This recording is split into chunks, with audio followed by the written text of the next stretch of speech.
everybody, and welcome in. Going to be doing the 2026 Metal Tag today that Marty and Alan over at Heavy Metallurgy are putting on. And thanks to them for putting this on, thinking up some fun questions, and it was fun to dig into some older albums in my collection, stuff I perhaps haven't thought about in a while, and spin some stuff and throw some stuff on Spotify and listen to some stuff and kind of jog that memory. So yeah, guys, let's get into it. This is 20 questions for the 2026 Metal Tag, and yeah, let's kick it off. So Giddy Up 2026 is the year of the Fire Horse. Show an album with a horse on the cover. Horse-like creatures such as a Pegasus are permitted, but you lose some street cred if you show a unicorn. No unicorns here, but I do got a couple horses, and I got a horse and a Pegasus, so cover both gamuts there. Going to show off two records really quick. Dissection, Storm of the Light's Bane. Honestly, you could choose either this or the Somber Lane. That would cover both of them. But yeah, Dissection, both records are absolutely stellar. 10 out of 10 albums to me. I might put the Somber Lane a little bit higher than this one, but yeah, I wanted to show off this one. So yeah, Storm of the Light's Bane, what a great album. One of my favorite black metal, death metal, black and death metal, extreme metal albums of all time. That and the Somber Lane, love them both. And then wanted to show off, of course, any excuse I can. Deep Purple with Stormbringer. What an absolutely stellar album. And I will basically do anything, any excuse to talk about Mark III era Deep Purple. One of the greatest lineups ever assembled. Glenn Hughes, Richie Blackmore, David Coverdale, John Lord, Ian Pace. Between this and then the Rainbow Rising Rainbow lineup, that's a toss-up to me between the most talented lineups ever assembled to record an album. So yeah, I had to throw the Pegasus on there. Deep Purple Stormbringer, that opener, what a banger, man. Coverdale absolutely slays. Alrighty, let's keep going. Nostalgia. Show an album that you do not think is very good, but you can't bring yourself to get rid of it. This is kind of collector scum. I just had to have this band's whole discography, and specifically this guy, the main guy behind the band, I absolutely adore, and I love everything he's basically ever done, all the different iterations. But the band is Strapping Young Lad, and the album is The New Black. This album is not very good, but I have a lot of nostalgia for this album because I saw Strapping Young Lad on Ozfest in 2006. And they opened the second stage at 10 a.m. Devin Townsend did not want to be there. He was making that awfully known. They never even wanted to record this album at all. And they basically did this album and the Ozfest for, record label contract purposes. And this album is not very good. You do get one really good song almost again, which kind of sounds some like the Devin Townsend project stuff we got later from Devin. But yeah, 10 a.m. Devin is crabby, doesn't want to be there, doesn't want to play, but they killed it. They had a fun 30-minute set.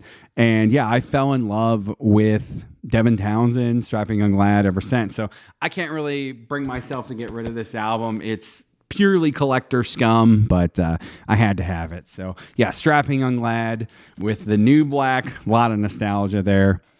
Number 3, The GOAT. Show your favorite new album released in 2025. Of course, Helloween, Giants and Monsters. It wasn't even really close for me this year. I did miss out on a lot of 2025 stuff, and I will have a video coming out hopefully this month, and I've been running through a lot of albums that I missed, and I'm going to do a kind of a recap and just discuss everything that I liked and disliked. But yeah, Helloween, Giants and Monsters. I don't know. I might put this up above.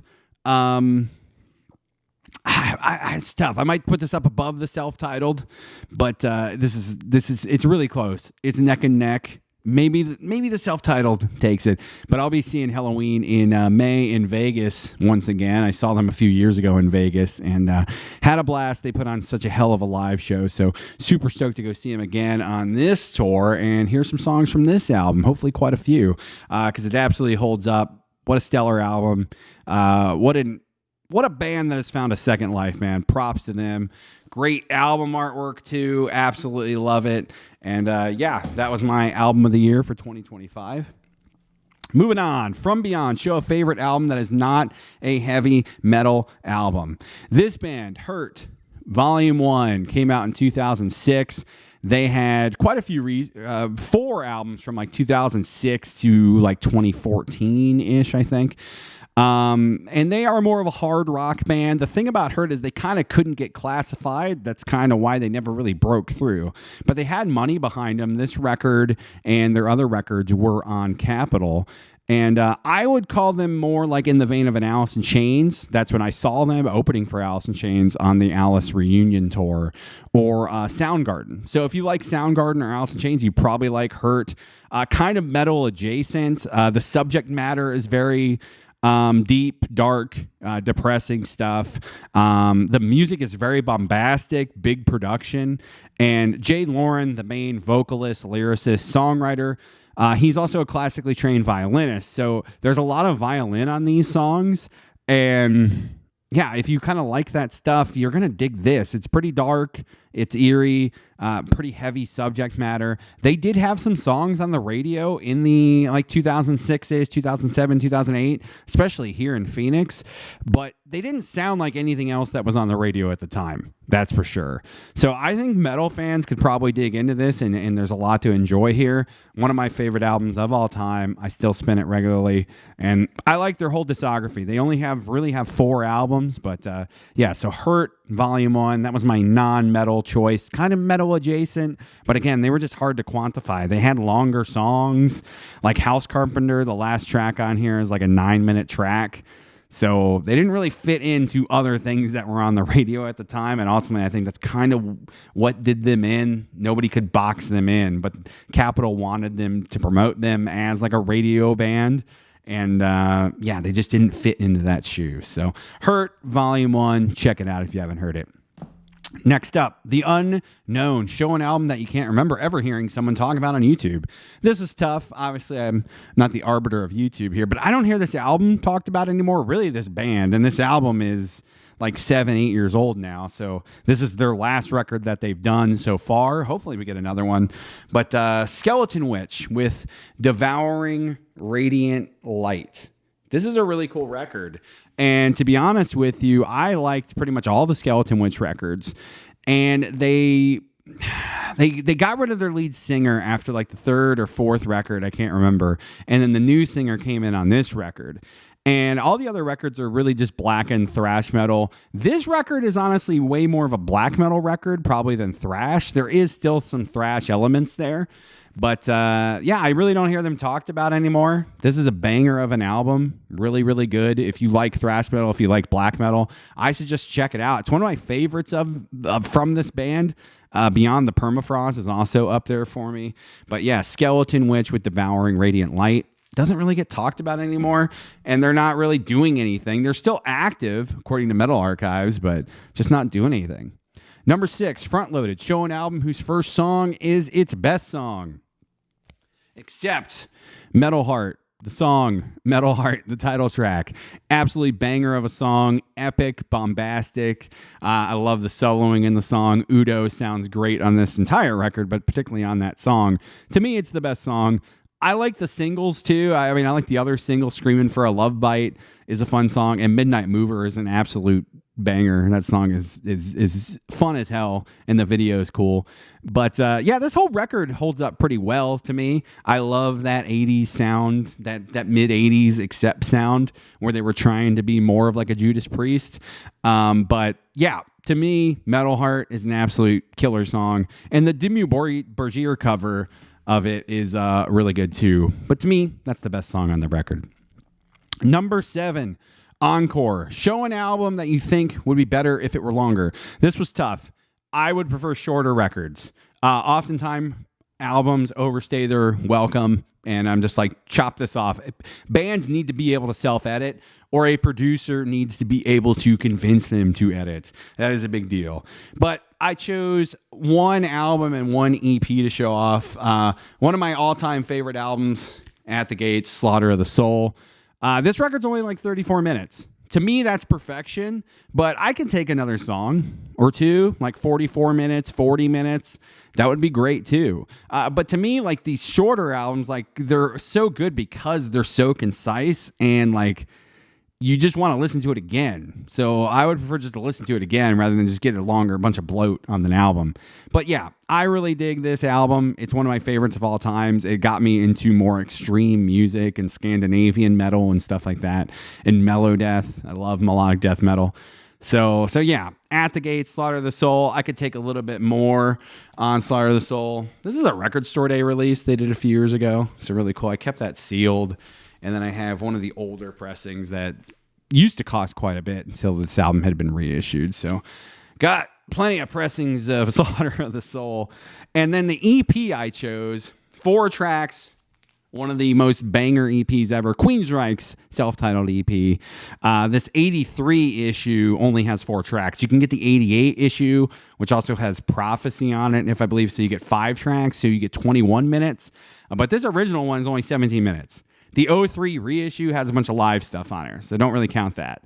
But they never really did an album with this sound. The debut, The Warning, is similar, but not nearly the same. This is the most like metal they had ever been and ever were to me. And the newer albums actually with Todd are more heavy than like Operation Mindcrime and Empire. Those are way more in the prog metal element to me. But yeah, this record is an absolute banger, this EP, and if it was a full record, it would be goated. It would be one of the best debuts of all time. The Warning is for sure, but this would probably even top The Warning. So yeah, Queensryche's self-titled EP. I could take that in a full record. Alrighty, next one. Speaking of albums that are too long, fail. Show an album that you bought that disappointed you. Catatonia, Sky Void of Stars. This record is new. Catatonia is very hit or miss with me. I listened to this a few times. I need to spin it some more, give it another shot. But like this record and then the new record that came out this year, man, I don't know, dude. They just don't stick with me. They don't stick with me anymore. Catatonia to me, obviously the debut is stellar, but then they completely changed. That like kind of 2000 to like 2010 period. It's really good. Maybe 2015, 2016. But the last couple records didn't really do it for me. So, yeah, Sky Void of Stars. I was kind of disappointed in that one from Catatonia. Next up, The Return. Show an album that you played in 2025 that you had not played in over a year. This list was full of nostalgia for me. So that's kind of why I had fun doing it, to be honest with you. 3 Inches of Blood. American metal band, or Canadian, metal band. Advance and Vanquish, 2003, man. This record I played all the time back in the day in high school. This is the 20th anniversary vinyl debut pressing, so pretty cool. But yeah, 3 Inches of Blood, I really, really enjoyed this record, and then I just kind of forgot about it. I mean, they ceased to exist, so I just stopped listening to it and then randomly decided to put it on this year. I bought this last year and then didn't even spin it. So I randomly decided to put this on this year, and this absolutely is an absolute banger. Deadly Sinners, that song is a goddamn classic. Love the guitars, the vocals. The vocals are, I admit, kind of a grower. You're either going to love them or hate them. Kind of like a King Diamond-esque vocal. Not nearly as falsetto, but like it's one of those love it or hate it voices, I should say. So yeah, 3 Inches of Blood, Advance, and Vanquish. What a cool album. Love that one. Loved going back to it, revisiting it. The Joker. Show an album with hilarious cover art. I chose 2 here because one is kind of an obvious pick. Digger. Stronger Than Ever. Got Robot Donald Duck on there. This was a sealed white label Noise International promo, and had to have it. I opened it. This is a fun record. It's not awful by any means, but that album cover is just notoriously ridiculous. So yeah, Digger. And then the one non-obvious pick was Whitesnake, more Coverdale with Love Hunter. Look at that album cover. Absolutely ridiculous. I love how every Whitesnake thing is an innuendo to sex or David Coverdale's penis. all good. Yeah, Love Hunter, really good record. And what a crazy album cover. Gotta love it. Gotta love it. Actually, if you find one sealed with the hype sticker, they put the hype sticker over her ass, which I find funny. Next up, Yearning. Name a potential album release you're anxiously awaiting in 2026. Typo Negative. Potentially releasing a live album. Both Johnny and Kenny have both talked about this. I do think it's happening. I think it's almost done. They're just kind of dealing with cover art and dealing with the label and all that stuff. And then they'll gear up and do promotion for it. But Typo Negative really doesn't have a real live album. So, yeah, I'm absolutely stoked for any Typo stuff. I think Johnny and Kenny both have really done a good job with the legacy of the band and the reissues and all that stuff, and getting stuff back on Spotify like Dead Again, getting that back on streaming and re-releasing that, and basically reissuing every album. That way they're easy to come by for fans. So props to them, and I'm looking forward to that live record. Next up, Collector Scum. In your collection, is there a pesky gap in a band's discography that you're hoping to fill? Kind of going back to Strapping Young Lad, I would say Devin Townsend project stuff. It definitely needs a reissue. I used to have basically everything that Devin did with the Devin Townsend project, but it didn't survive a purge when I had to sell off some records. So yeah. If we could get some reissues, that would be really cool. I don't want to spend hundreds upon hundreds of dollars on a few records, probably $1,000 plus just to get a few records to fill in that gap. But I absolutely love Devin. I love pretty much everything that dude has ever done, and I will always check it out. He's a musical genius. So yeah, Devin Townsend project, especially Addicted. Let's get an Addicted reissue. I would love that. Let's go with Evolution. Question 13. Talk about a band or album that you think is successfully moving its respective genre forward creatively. I'm going to go with Hooded Menace. I don't know if that's a hot take or not. I don't know if a billion bands are doing what they're doing, but their death, doom mixed with Merciful Fate, Iron Maiden, King Diamond type of guitars and melodies. Dude, this is absolutely stellar. It's so catchy. It's so fun. It's well produced. This is like the death metal I love, honestly, like this kind of like not afraid to take risks and be different. And I love when newer bands, they've been around a long time, but I love when newer bands incorporate older metal styles and their influences and love. And then you have the horror element, which I absolutely adore. So yeah, Hooded Menace and this new record from 2025 absolutely slays. I need to listen to more of their stuff. They're a band I kind of fell off from.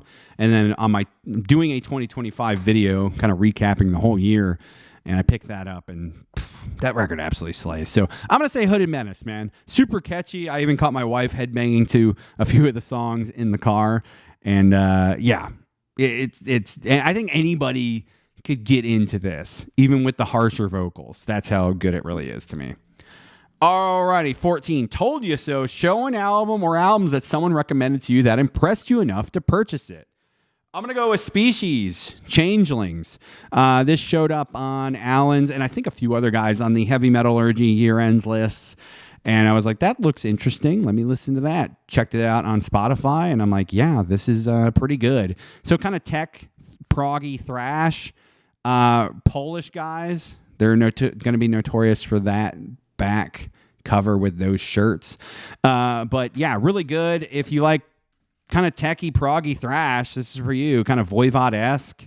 The vocals are a little wobbly. I'm not going to lie, but I enjoy this record. I really enjoyed spinning it. And yeah, I'm going to talk about it more in my 2025 recap. You can check out my top 10 of 2025, but I missed so much. That's what the recap video is going to be about. King Cheese, recommend a power metal album to Marty Worm that you think is exceptional. He's always on the hunt. I have heard Marty talk about Glory Hammer unironically multiple times.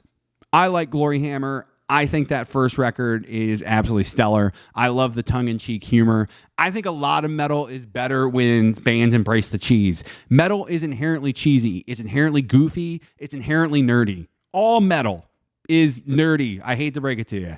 It truly, truly is. Even the cultish of black metal is kind of stupid if you boil it down to like actually what it is. The music can be great, but it's just nerdy, dumb fun most of the time. And metalheads are some of the biggest nerds on the planet. So I've heard him talk about Glory Hammer, unironically. I have never really heard him talk about this band, Dragon Force, Inhuman Rampage. And I'm going to go on a like kind of a mini boomer rant and like kind of a midlife crisis, because obviously this dropped when I was in high school and I absolutely adored it. I still do. All their first 3 records to me are absolutely stellar. They're the kings of extreme metal cheese, man. And ZP, the lead singer, was an absolute slayer. Obviously, you have Herman Lee and Sam on the guitars, and those 2 dudes absolutely rip. So that was the main calling card of the band. They're still around today, still releasing decent records, and which I give them props for, because a lot of people just thought this band was a joke. I got so much shit in high school for loving Dragon Force, but I didn't care. I got shit from other metal fans, which always I laughed about, because like I said, all metal is inherently nerdy. None of it is very cool. Like when you boil it down to the actual core of what we're doing here, it's for the ultimate nerds. But anyway, Dragon Force, extreme kings of extreme metal, extreme power metal cheese, excuse me. Easier for me to say. And yeah, I love this record. Inhuman Rampage came out 20 years ago, which actually makes me feel way too old. Also, Sonic Firestorm, Valley of the Damned, great records. I mean, look at that back cover, man. The albums are too long. I will admit that. But if you like Glory Hammer, I mean, you gotta like Dragon Force. You gotta like Dragon Force. The other one I will recommend, and okay, they're not the same. Glory Hammer and Dragon Force aren't the same at all in musical styling. But to me, like the cheesiness is there. If you can get into the cheesiness of Glory Hammer, you should be able to tolerate Dragon Force. And they were one of the best bands in the early 2000s with their riffs and solos. And a lot of people just said, oh, they're wanking on guitar.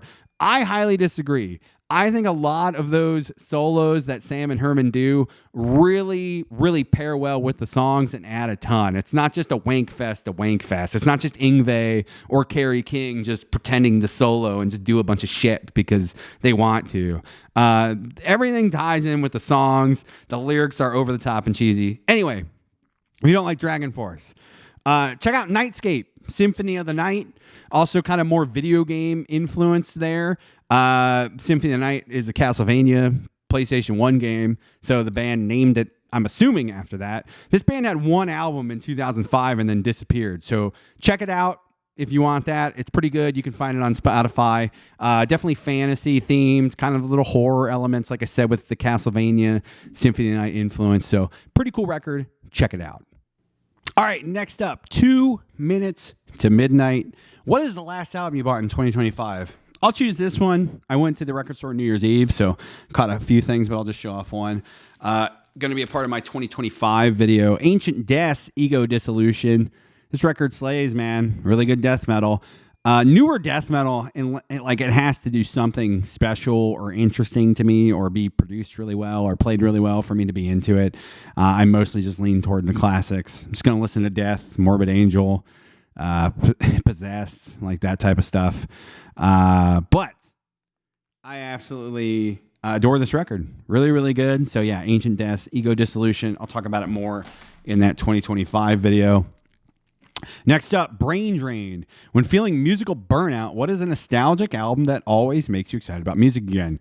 I have many different hobbies, so stuff divides my attention, and being a husband and a father, that can often divide your attention as well. So I go through this. I definitely go through this. Like 2025 was a year of kind of brain drain for me with music. I just kind of relied on the old classics to get me through, and that's why I'm playing so much catch up.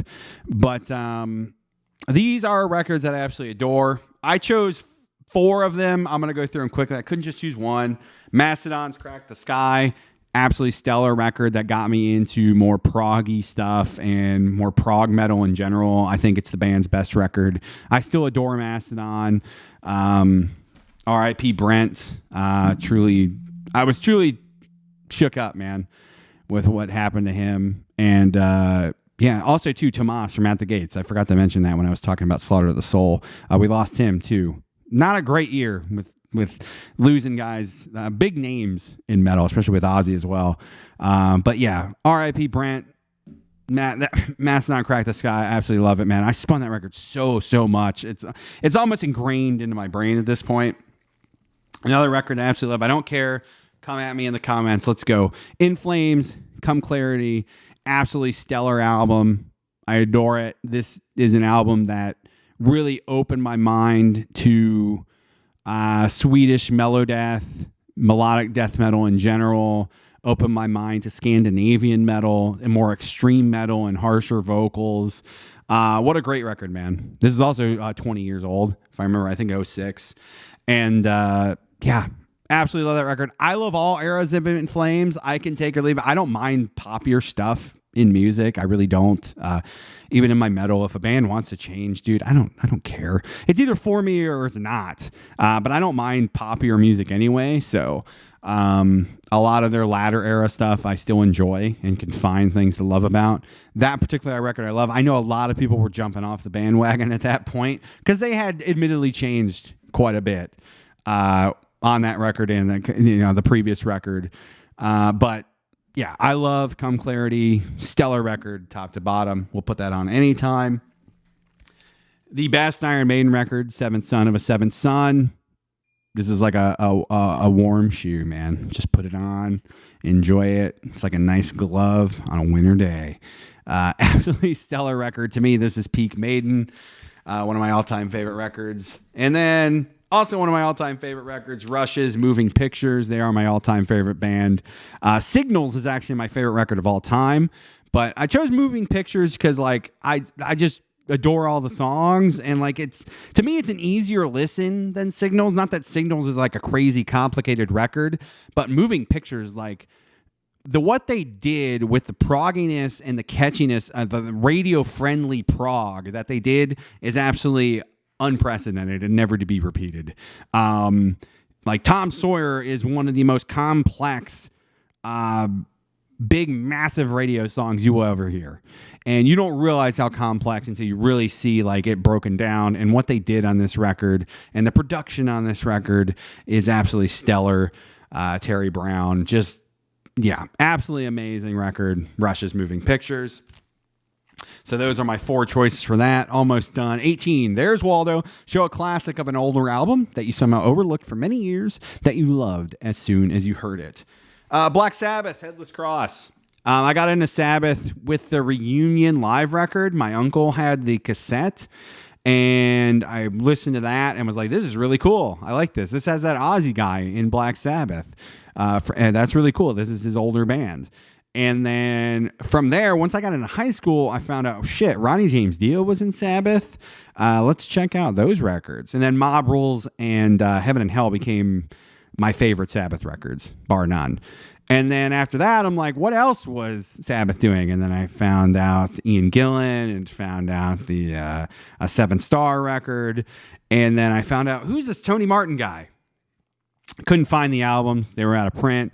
Really, you couldn't really find YouTube rips of the albums for a long time either. That was some of the only ways I'd ever listened to the records. It's the first time I heard this record. When I heard this record, I was absolutely floored.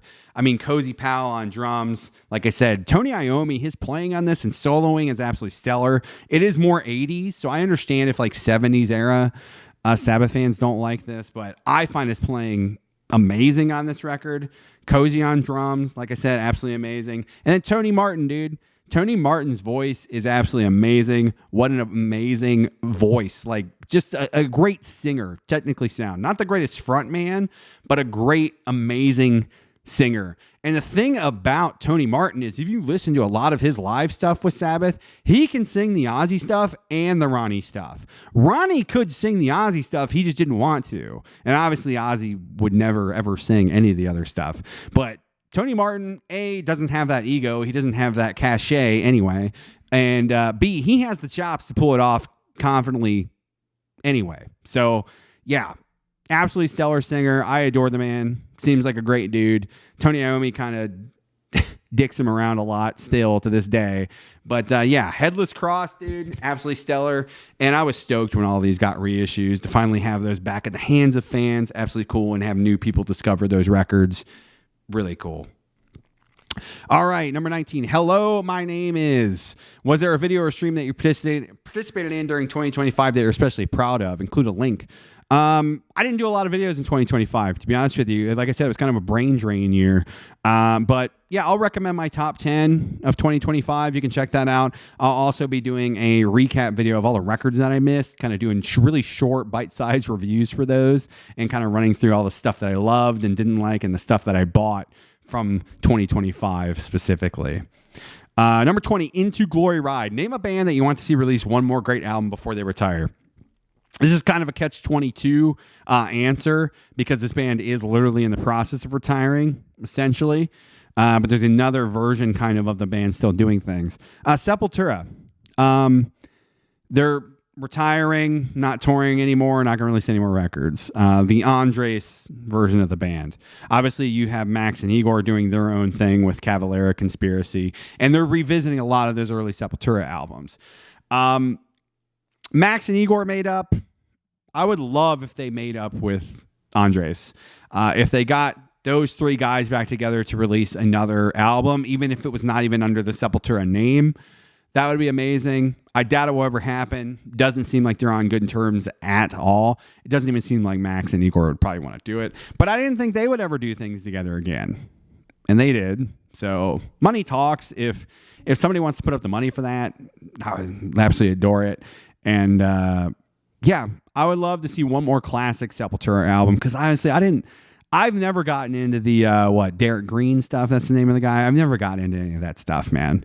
That early Sepultura, and then when Andres joined the band, I love Chaos AD, and I can still tolerate some of Roots because I don't like recoil at the thought of new metal, like most people do. Like I grew up on Korn and that type of stuff, so it is what it is to me. I don't listen to it like all the time, but it's fine. So like I'll even take Roots, but like to have like another album in the vein of Arise or even Chaos AD, I would absolutely adore it. So yeah, that's my answer for that. Thank you guys so much for putting this on. I want to thank Alan and Marty both for all the content that they bring us.